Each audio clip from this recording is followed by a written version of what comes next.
For a long time now, there's been this argument coming from people who want to ban your guns, take your guns, and don't believe the United States should have a Second Amendment. They've had this argument that if we can ban the guns and remove the guns, that it will save lives. And they often make an argument that if we could ban the whole Second Amendment and ban all the guns to save one life, that would be worth it. And while I'm all for saving lives, and I'm sure you are too, let's look at history. And let's look at some leaders in history and see what happened. Because all three of these leaders that I'm about to tell you about all had strict gun control, banned and confiscated guns when they came to power or shortly thereafter.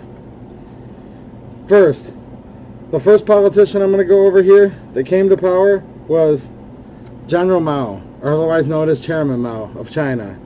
And here's what he said. He said, all political power comes from the barrel of a gun. The Communist Party must command all the guns. That way no guns can ever be used to command the party. During Chairman Mao's 33-year reign, he killed an estimated 45 to 75 million people in China.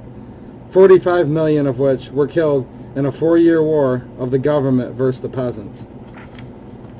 The next leader would be Joseph Stalin of Russia, otherwise known as USSR. And what he said is, if the opposition, the citizens, disarms, well and good. If it refuses to disarm, we shall disarm it ourselves. Stalin killed an estimated 40 to 60 million people in 12 years. The next one's none other than Adolf Hitler. And what he had to say about gun control.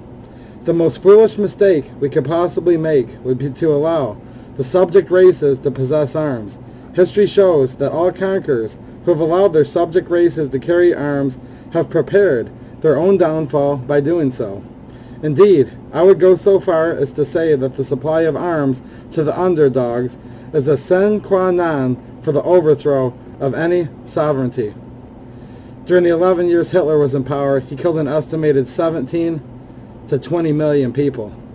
So, when our current politicians, such as Dianne Feinstein, say things like this, if I could have gotten an all-out ban, Mr. and Mrs. America, turn your guns in, I would have. That's what Senator Dianne Feinstein said. So when they say things like that, I'd encourage you to look at history and decide for yourself whether banning or confiscating guns is going to make the United States of America a safer place.